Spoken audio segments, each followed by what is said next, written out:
Hello and welcome back to another episode of Critical Reactions with your host, Bryan. We're going to continue on with this week's theme, exploring some of y'all's favorites that came out in 2025. And what I think is pretty cool is usually we don't get to check out many Spanish-speaking artists, and here we have two in the same week. Yesterday we checked out the Mexican band Havoc. Today we're going to be checking out Hesse Kassel. They come from Chile. The track we're checking today is called Yo La Tengo. Now, I've never even heard of this band, so once again, another one this week of an artist I'm unfamiliar with. Let's dive into this. We got a pretty long track here at almost 12 minutes. Let's see what they're bringing to the table today.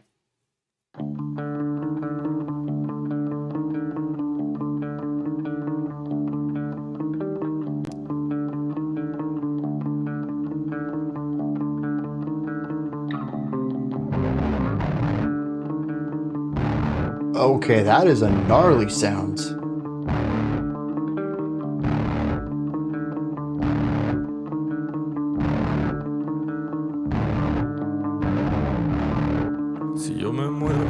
Very menacing. Eso me apuro. Te diría, aléjate de acá, no por ser el mejor colegio local.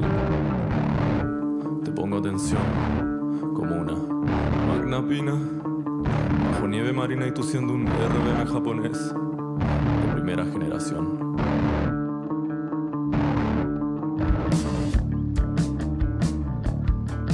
Okay.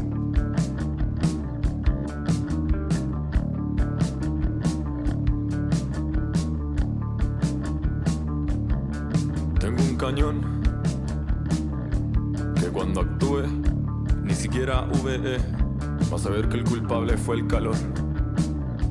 Diciéndola, era de la batalla de las bandas con algún líder de mandíbula tan débil. Cool little bass lick there. Very repetitive like the guitar, but has a cool finishing up to the riff. Por fin se te ocurra a tu papá ponerle una canción mía. No sería tan buena idea.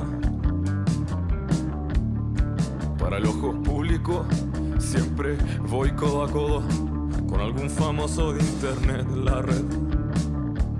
Y aunque diga que lo intento todo el día me veo en tercera persona para confirmar si en realidad soy solo una mediocridad. There's almost a distancing too, where the vocals, they don't sound disinterested, but they do sound disconnected emotionally from the words they're saying. It's sort of just stating things matter-of-factly, and the spoken word element really leans into that.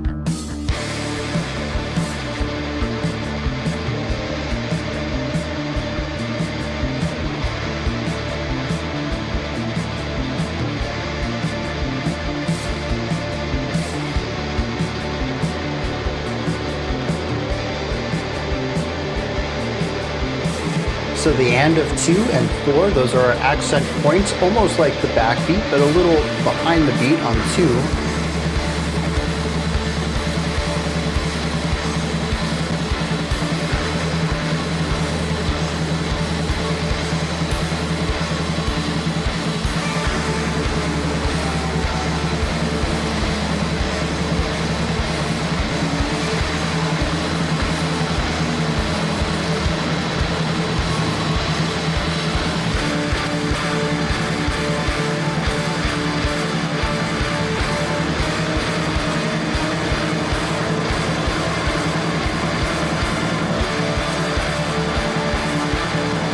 All right, this is a very full sound, full of dissonance and tension.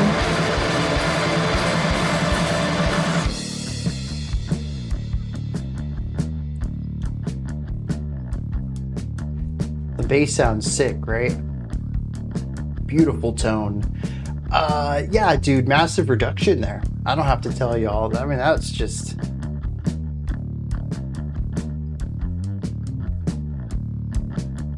so much energy just gone. And I'll tell you, I needed this. That was definitely getting a bit much for me. To have a little bit of a soothing bass, tend my harmonic wounds. Yeah. Te puedo ver, te puedo encontrar, encamada, embesada con uno. En la cámara de quemar, de quemar, de quemar, de quemar.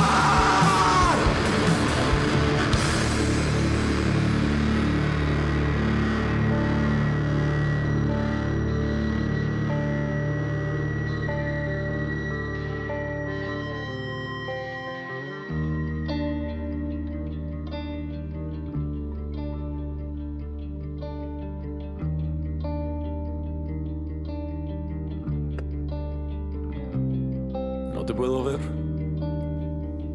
Mi vida tan Fantastic joven pacing hace que on this. solo me preocupe por la música social. De ahí, ni por ti, ni por mí. Alto el día en el que me gané un láser. Alto el día en el que fui a ver a Hesse Kassel. Vi que la niña salió del lugar y pensé al tiro en sexo metal. Quiero ver al gigante elefante que me vio debutar en el peor encuentro sexual de la vida. Una mano en el celular y la otra quién sabrá, ojalá al lado de la tuya. The transformation of the emotive connection with the vocalist. A la peor compañía de pubertad que me vio caer en un hoyo en el que ni la mejor gigante petrolera colosal 4x4 Suzuki Pertracción me va a sacar, ni con la mejor cuerda de metal de la pirámide invertida del quinto bicentenario. Lo horrible de acá, lo horrible de la Neo Florida. En Gran América sobra la elección del papá, y acá el mío no tiene ninguna propiedad. Solo le queda abrazar a su mamá y pedirle perdón, prometerle cualquier cosa, en cualquier lugar. Soy un hombre tan moderno que lo aprende todo. Soy un hombre tan moderno que lo aprende todo. ¡Ah! Soy un niño tan moderno que no se ensucia con nada. Porque lo tomo. And the accelerando. Moderno todo.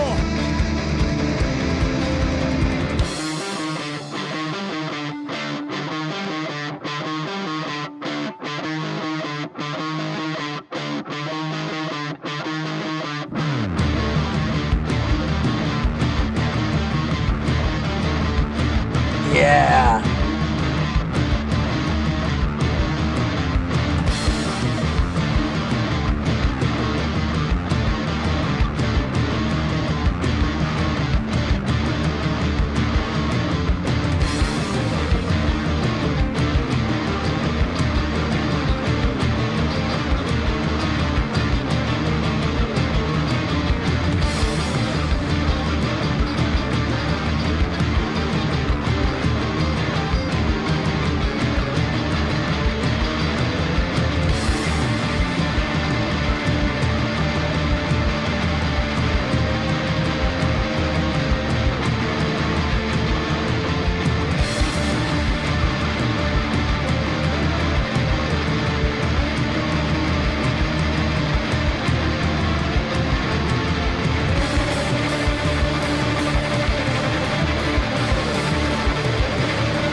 Those toms underneath the stops.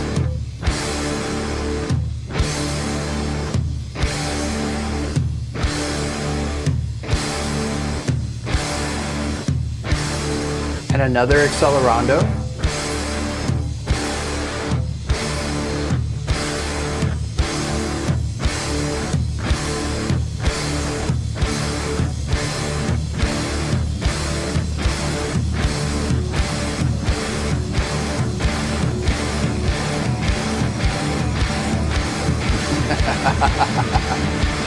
Oh, that was good.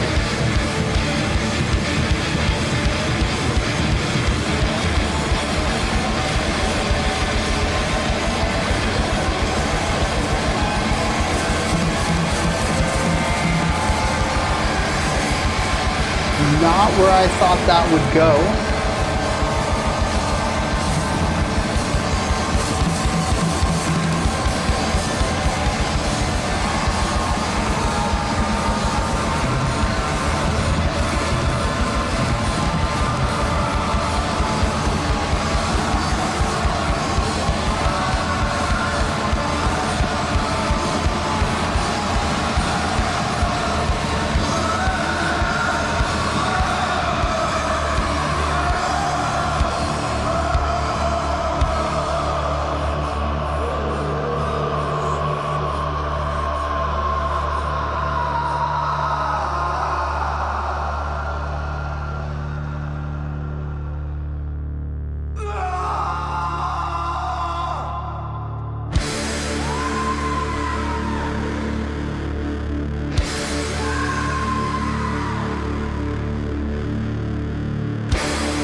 That certainly ended up being more difficult of a listen than I expected. Partly because it went in a very different direction than I expected, even different from where my expectations were at the middle of the track. Because, at the beginning, I didn't really know what I was in store for. We had some eeriness on the instruments. We had some spoken word, a little bit of dissonance in there. I didn't really know what to expect given that. But once we got to the middle of the track, I was like, okay, we have like some noisy, punky post-metal stuff. And they like to play around with eerie atmospheres and noisy sections. So, okay, I got this. But as we progressed further and further into the track, it became less, not necessarily less readable. I think they continue to be pretty much what I had them down for towards the middle of the track, but they started pushing the song into more and more emotional directions. And I saw this a little bit a couple of minutes into the track. I had mentioned at the beginning of the song that the lyrics, the vocals felt rather passive with their words, almost as if there was a disconnect there. But I noticed a little bit more emotion put into the speech a couple of minutes in, and by halfway into the track, I was definitely feeling it. There was a point in the song when I just sort of stopped talking because I was just absorbing The song compositionally doesn't really evolve too much across this track, and honestly, I don't think that this musical analysis is going to be very long. There's a few things I want to bring up, but a majority of this track focuses on like 3 or 4 main patterns, and most of those are based off the same 2 blueprints. There's 2 modes on this track, and we just kind of bounce back and forth between them, occasionally changing up drum patterns or riffs or tempos. But it becomes emotionally gripping. The vocalist, you can hear their delivery becoming more emotionally charged. There's pain in the vocals. There's at a point desperation. The vocal delivery started out in a very calm spoken word, sort of delivering the words as if they don't mean anything to the vocalist. They're just the things to say at this point in the song. But it becomes clear, not too far into the track, that the vocalist is emotionally distraught over what they're saying. And as we get closer and closer to the end of the track, it becomes increasingly difficult to misconstrue this pain or to ignore it. It becomes such a strong facet of the song itself until the words no longer need to convey speech. We have just pure emotion. We have the wailing and the screaming in the final couple of minutes of this song.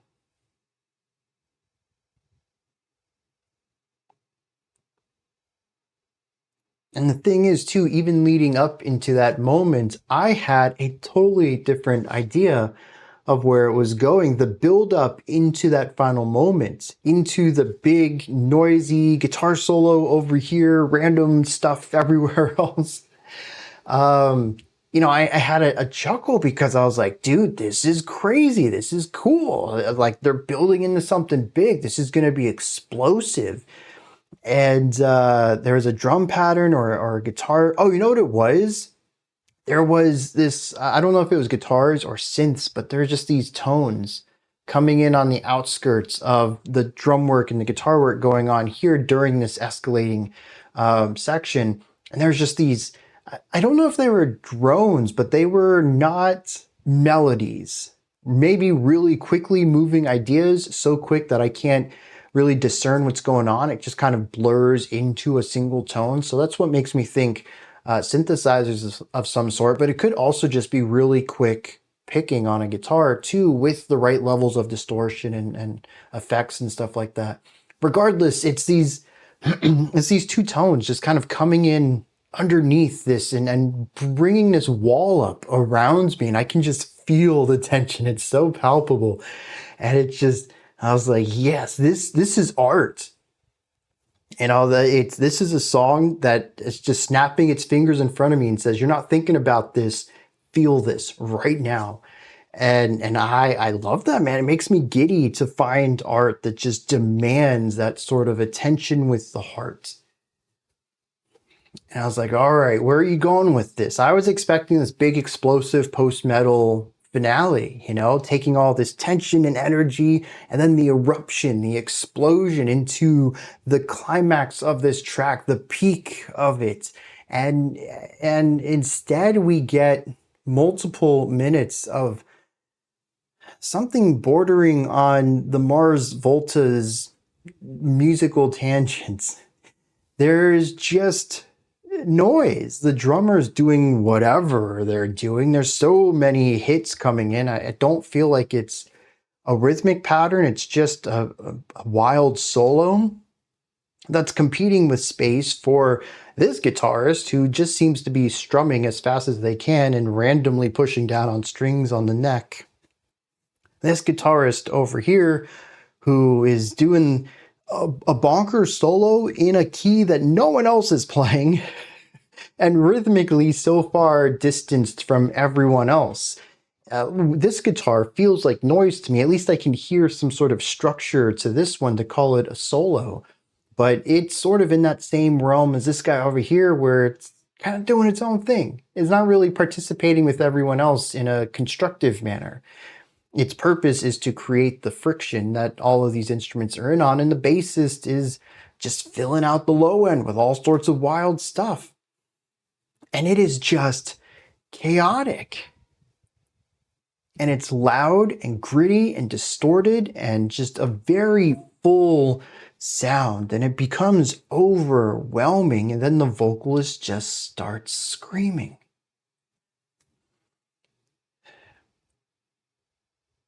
It's a powerful ending. And I think the general emotional ride on this track, the heights and the falls, the highs and the lows of this, the general movement between them,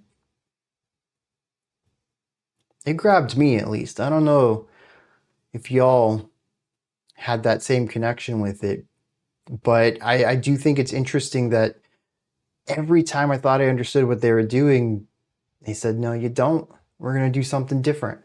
We're going to change it up. But in the end, it's incredibly cohesive. And honestly, in retrospect, I'm wondering why I would have expected anything else, especially given, I knew what they were doing. They brought the noise thing in about 4 minutes in. I had plenty of time to realize this is a noise band. They're probably going to do noisy stuff.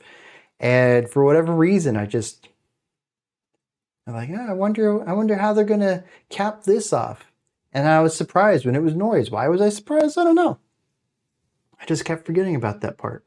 But as much as I don't enjoy noisy music like this, and admittedly, I can't say I enjoyed myself through moments of this, this is absolutely art. And I really love it for the story it tells, the way that it tells it.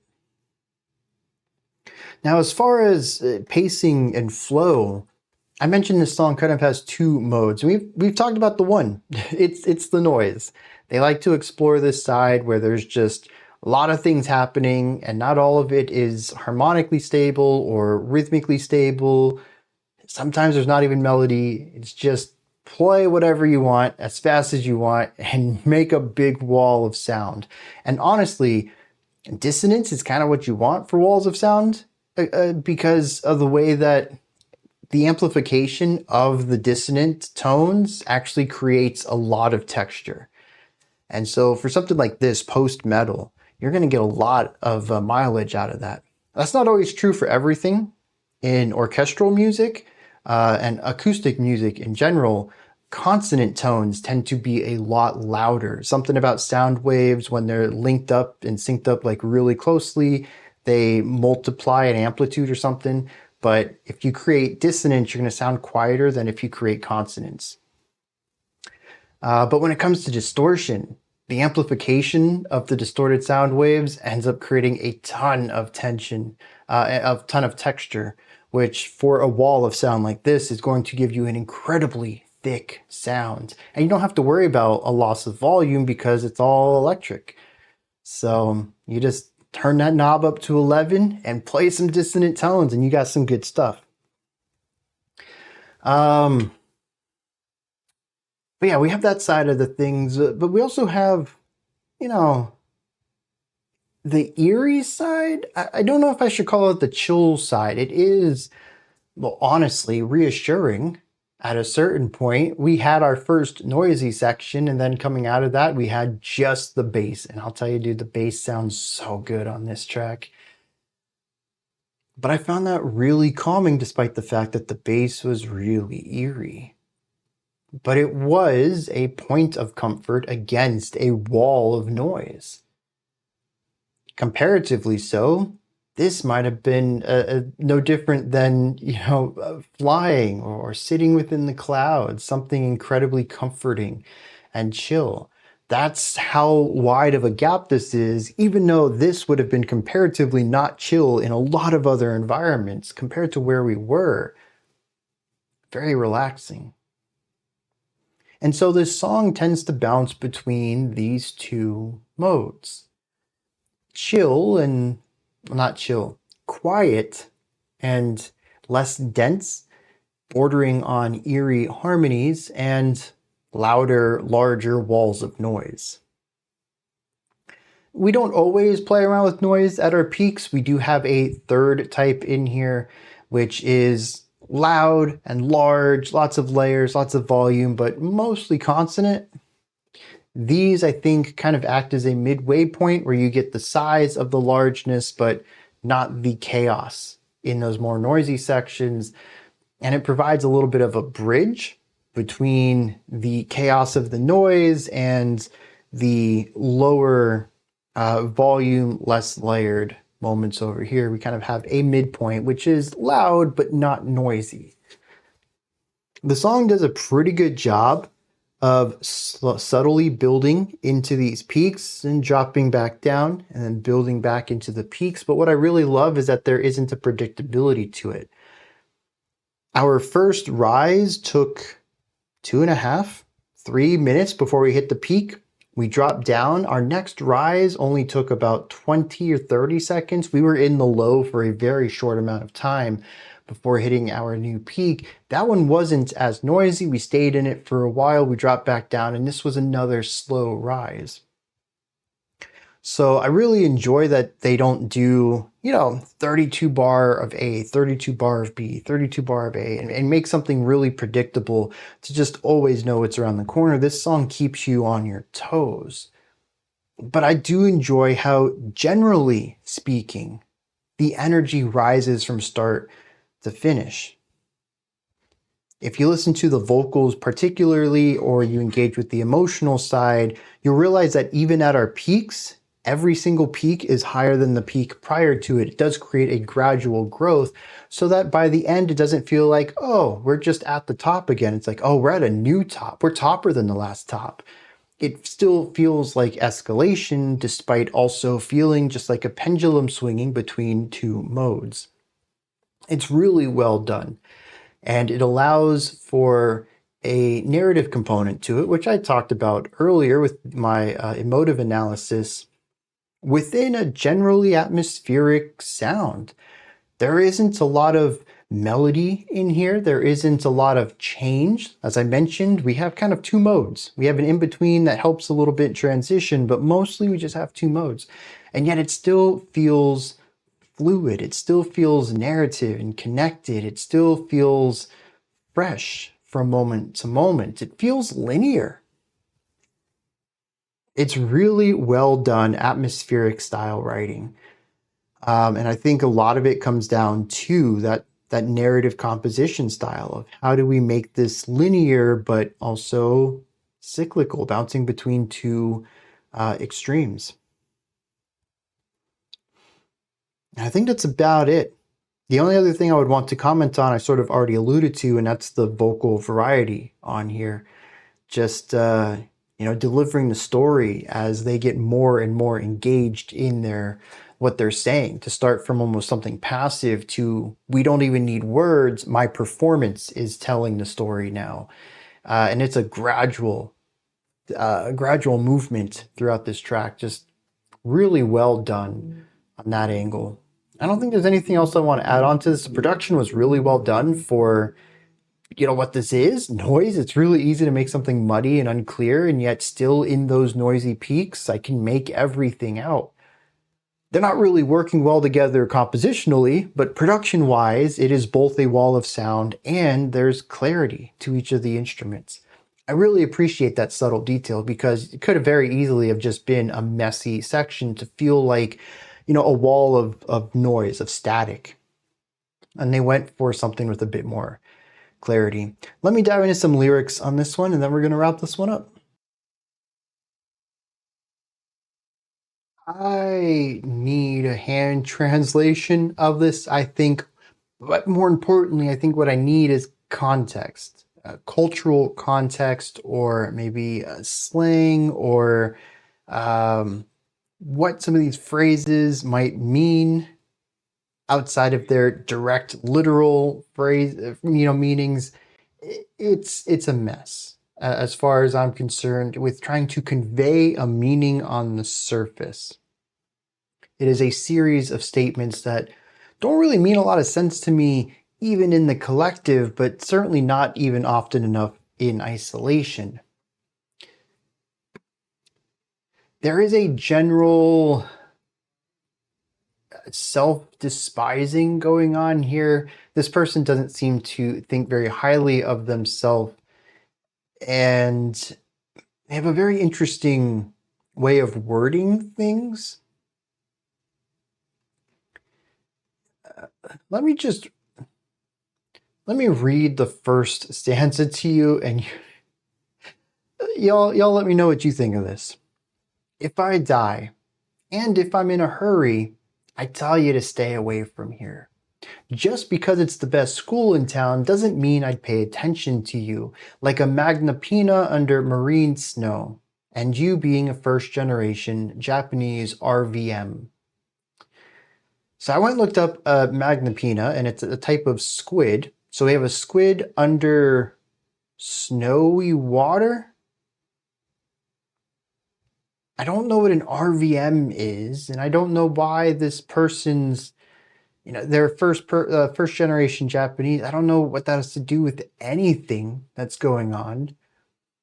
The random shift to the best school in town doesn't mean I pay attention to you is random, even within itself.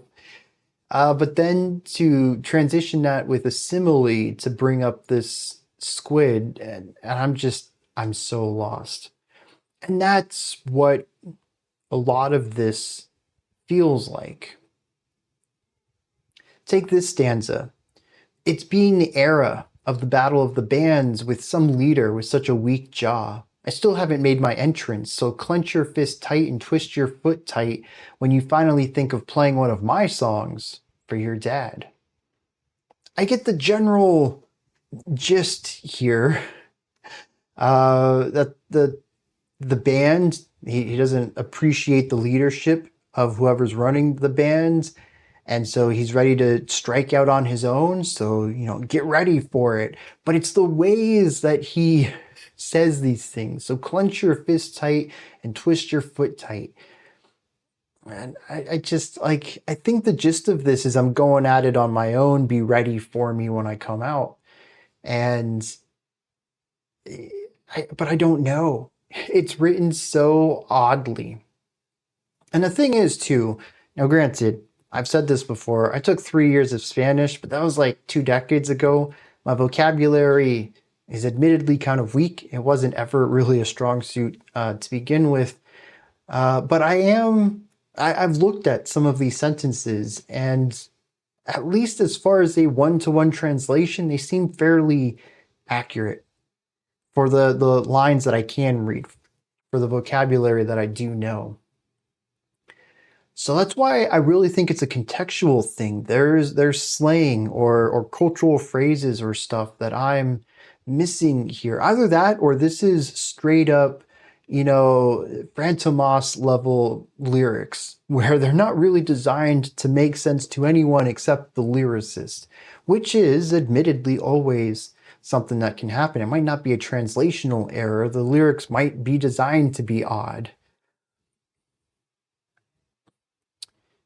There is one part where he says it wouldn't be a good idea to be in the public eye and rubbing elbows with internet celebrities.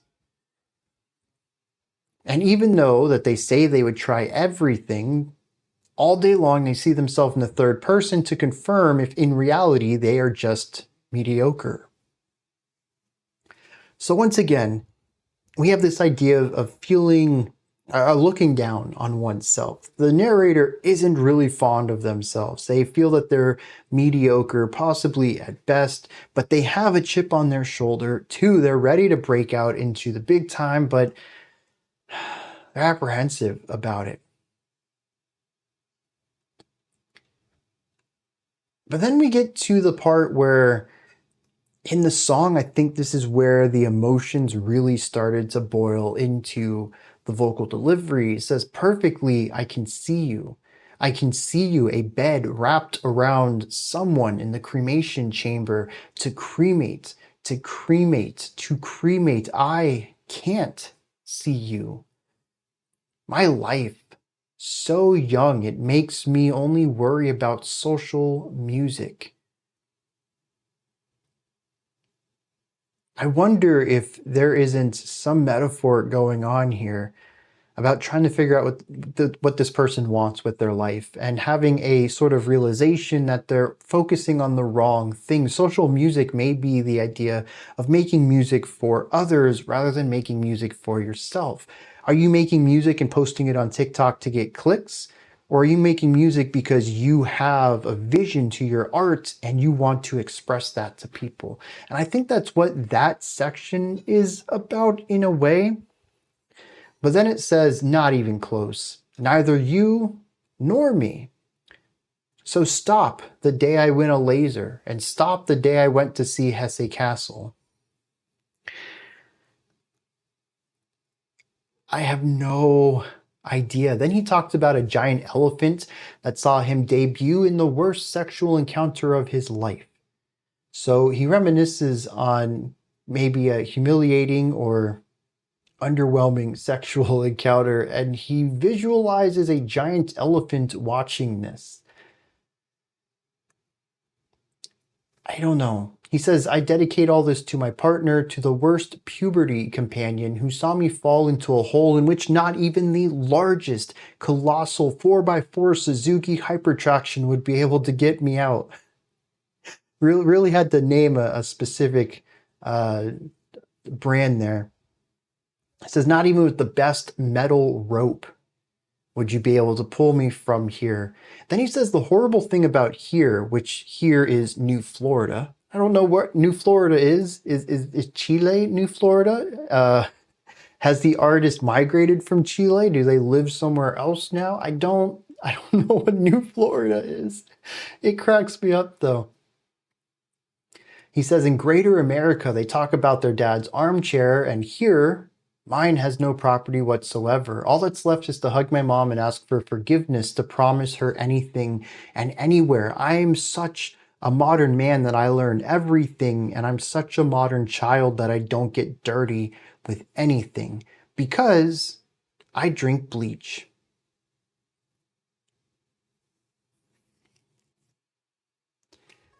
I don't know.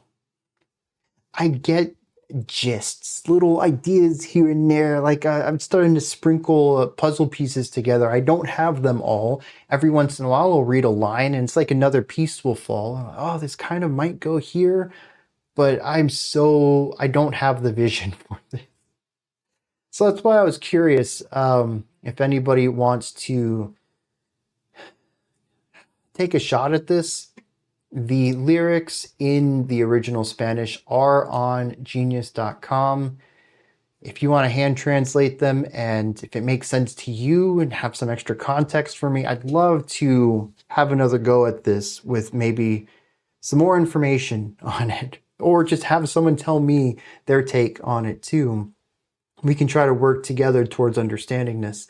I'm so lost on it though. And the emotional journey I went on with the song, because of the vocal delivery, doesn't really match up with the smorgasbord of wild takes in the lyrics themselves. I don't think it's undermining my experience with the music too much, but it certainly isn't elevating my appreciation of the song as a whole, you know, all the instruments and lyrics pulled together. So we're going to wrap it up here. Very interesting track. These are my thoughts on Hesse Kassel's Yo La Tengo. What do you think of this? Is there anything that stood out to you? Anything that you'd like to add on to what I said or correct me on? Do you have your own take, perspective, or opinion on this? Let me know. Put all that and anything else you'd like to add into the comment section below. Above that, in the description box, is a link to Linktree. Takes you here. You can find links to my music, ways to support the channel, a link to the Discord server, and so much more. Above that, if you could, like, subscribe, and ring the bell. I greatly appreciate all three of those. All right, that wraps it up for today. I'll be back tomorrow, though, 5 p.m. Eastern Standard Time, 10 p.m. UTC as usual. Until next time, remember to be critical, not cynical, of the music you listen to, and have a fantastic morning, afternoon, or evening, whenever you choose to watch my videos.